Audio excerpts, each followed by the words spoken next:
राजकारणातून निवृत्तीचा निर्णय कार्यकर्त्यांनी रोखला.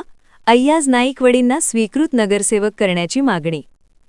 सांगली, मिरज व कुपवाड शहर महानगरपालिका निवडणुकीत भारतीय काँग्रेस पक्षाकडून उमेदवार म्हणून निवडणूक लढवलेल्या अय्याजभाई नाईकवडी यांना पराभवाचा सामना करावा लागला. या निकालानंतर त्यांनी सोशल मीडियावर भावनिक प्रतिक्रिया देत मी राजकारणातून निवृत्ती घेत आहे अशी घोषणा केल्याने समर्थक व कार्यकर्त्यांमध्ये अस्वस्थतेचे वातावरण निर्माण झाले. या पार्श्वभूमीवर अय्याज नाईकवडी यांच्या कार्यकर्त्यांनी तातडीने बैठक बोलावली. या बैठकीस मोठ्या संख्येने कार्यकर्ते व समर्थक उपस्थित होते. बैठकीदरम्यान कार्यकर्त्यांनी एकमुखाने ठाम भूमिका मांडत, साहेब तुम्ही राजकारणातून निवृत्त होऊ नका, समाजाला आणि कार्यकर्त्यांना आजही तुमच्या नेतृत्वाची गरज आहे, असा सूर लावला. अय्याज नाईकवडी यांनी गेल्या अनेक वर्षात सामाजिक व राजकीय क्षेत्रात केलेले कार्य, सर्वसामान्य नागरिकांशी असलेला थेट संवाद तसेच अल्पसंख्याक व दुर्लक्षित घटकांसाठी उचललेली ठोस पावले यांचा यावेळी कार्यकर्त्यांनी विशेष उल्लेख केला. पराभव हा राजकारणाचा अविभाज्य भाग असून त्यातून खचून न जाता नव्या जोमाने उभे राहावे, अशी भावना बैठकीत व्यक्त करण्यात आली. बैठकीनंतर कार्यकर्त्यांनी महत्त्वाची घोषणा करत सांगितले की अय्याज नाईकवडी यांना स्वीकृत नगरसेवक पद देण्यात यावे, यासाठी लवकरच काँग्रेस पक्षाचे आमदार, खासदार तसेच वरिष्ठ नेते आणि मंत्र्यांची भेट घेण्यात येणार आहे. या संदर्भात पक्ष नेतृत्वाकडे औपचारिक मागणी करण्यात येईल, असेही स्पष्ट करण्यात आले. कार्यकर्त्यांच्या ठाम भूमिकेमुळे अय्याज नाईकवडी यांच्या राजकीय भवितव्याबाबत नव्याने चर्चा सुरू झाली असून त्यांच्या पुढील निर्णयाकडे सर्वांचे लक्ष लागले आहे. आज या ठिकाणी माननीय अय्याजभाई नाईकवडी यांच्या मित्र परिवाराकडून एक बैठक या ठिकाणी आयोजित करण्यात आली होती. या बैठकीचं कारण असं होतं की प्रभाग क्रमांक 2 मधून अय्याजभाई हे निवडणूक लढवत होते. निवडणूक लढवली, परंतु त्या ठिकाणी त्यांना अपयश आलं आणि पराभवाला समोर जावं लागलं. त्या पराभवाला समोर जाताना अय्याजभाईने एक पोस्टबुकवर त्याने आपली एक भावना म्हणून किंवा आपली इच्छा म्हणून त्याने एक पोस्ट टाकली की मी सक्रिय राजकारणातून निवृत्ती घेत आहे. अशा प्रकारची ती पोस्ट त्याने टाकली परंतु ती पोस्ट टाकल्यानंतर ती त्यांची भावना जी आहे ती कार्यकर्त्यांना रुजली नाही, कार्यकर्त्यांना आवडली नाही. कार्यकर्ते हे नाराज झाले आणि त्या नाराजीतून त्याने आज या ठिकाणी सर्व कार्यकर्त्यांची अय्याजभाईची या ठिकाणी बैठक घेण्यात आली आणि या बैठकीमध्ये त्याने अय्याजभाईला त्याने विनंती केली की अय्याजभाई तुमच्यासारखा कार्यकर्ता एका पराभवाने खचून न जाता या ठिकाणी परत जोमाने तुम्ही सामाजिक कार्याला तुम्ही समोर गेलं पाहिजे.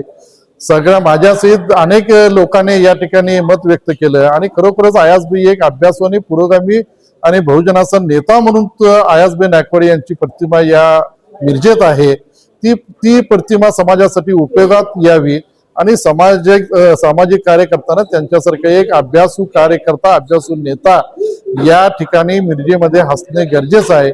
त्यामुळे आपण घेतलेला हा निवृत्तीचा निर्णय तो मागे घ्यावा आणि मागे घेऊन आपण परत जोमाने आपण सामाजिक कार्यात आपण सामील व्हावं, असा आग्रह या ठिकाणी अय्याजभाईकडे धरण्यात आले आणि त्यांच्या सर्व कार्यकर्त्यांच्या विनंतीला मान देऊन अय्याजभाईने आपली निवृत्तीची माघारीची घोषणा या ठिकाणी त्यांनी केलेली आहे आणि सर्व कार्यकर्त्यांनी या ठिकाणी माननीय काँग्रेसच्या नेत्यांना भेटून त्यांच्यासाठी स्वीकृत नगरसेवक पद द्यावं अशी मागणी करण्याचा देखील या ठिकाणी ठराव करण्यात आलेला आहे.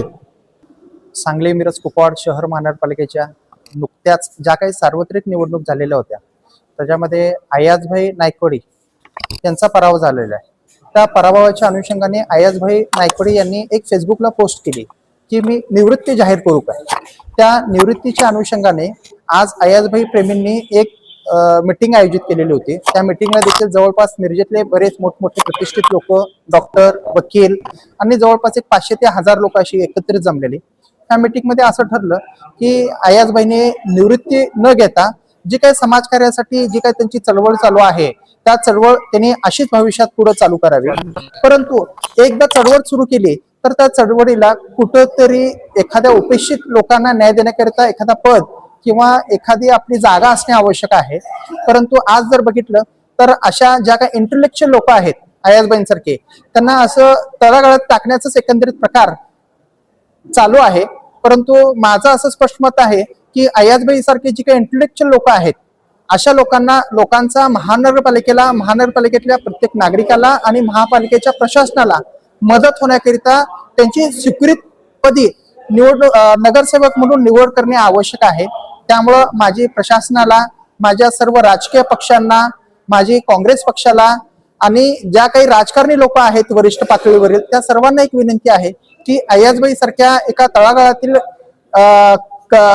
कार्यकर्त्याला स्वीकृत नगरसेवक पद देऊन नगरपालिकेमध्ये त्यांना पाठवण्याबाबत जी काही उपाययोजना आहे त्यांनी ती करावी आणि लोकांना न्यायापासून जी काही उपेक्षित राहण्याचा आज काय प्रकार चालू आहे त्याला कुठेतरी थांबवण्याबाबतीत उपाययोजना करण्यात यावी आणि साहेबांना नगरसेवक म्हणून स्वीकृत नगरसेवकपदी निवड करण्याबाबत एक विनंती अशी वजा मी सर्व नेत्यांना करतो. सांगली, मिरज आणि कुपवाड शहर महानगरपालिकेच्या नुकत्याच झालेल्या निवडणुकीमध्ये अयाजभाई नायकोडी यांना पराभव पत्करावा लागला. त्यानंतर प्रसारमाध्यमातून त्यांनी राजकारणातून निवृत्ती घेतोय अशा पद्धतीचा एक मेसेज दिला. त्यानंतर अयाजभाई यांच्यावर प्रेम करणारे सर्व मित्रमंडळी आज एकत्र आली आणि त्यांना विनंती केली की हा निर्णय तुम्ही मागे घ्यावा. त्या विनंतीला मान देऊन अयाजभाईंनी तो निर्णय मागे घेतलेला आहे. एवढ्यावरच न थांबता काँग्रेस पक्षानं सुद्धा अशा एका जातीवंत चांगल्या नेत्याला, कार्यकर्त्याला महापालिकेमध्ये स्वीकृतपदी निवडून सदस्य म्हणून निवडून देऊन त्याचा योग्य ते मान सन्मान करावा. कारण काँग्रेस पक्षाच्या पडत्या काळामध्ये, संघर्षाच्या काळामध्ये घरावर तुळशीपत्र ठेवून अयाजभाईंनी काँग्रेस पक्षाचं काम केलेलं आहे. खासदार विशाल पाटील यांची निवडणूक पहिली असू दे, दुसरी असू दे किंवा मागच्या झालेल्या विजयाची निवडणूक असू दे, त्यामध्ये पक्ष असू दे किंवा समाजातील सर्व जाती धर्मातील लोक एकत्र घेऊन काम करण्याची एक वृत्ती अयाजभाईंच्या मध्ये आहे. त्यामुळं सर्व मिरजकर लोकांच्या वतीनं मिरजेतून अयाजभाई नायकोडी यांना स्वीकृत नगरसेवक पदी नियुक्ती व्हावी अशी विनंती काँग्रेसच्या वरिष्ठ नेत्यांना करतोय. कोणत्याही प्रकारची पॉलिसी किंवा कोणत्याही प्रकारची चालढकलपणा न करता, जसं मागच्या इलेक्शनमध्ये वरिष्ठ लोकांनी ठराविक प्रभागामध्ये जाणीवपूर्वक ऍडजस्टमेंट करून शिटा दिल्या, ते ठीक आहे, झालं. परंतु अयाजभाई सारख्या एका सच्च्या कार्यकर्त्याला पुन्हा एकदा महासभेत पाठवण्याची संधी वरिष्ठ लोकांनी द्यावी अशी आपल्या माध्यमातून मी त्यांना विनंती करतो.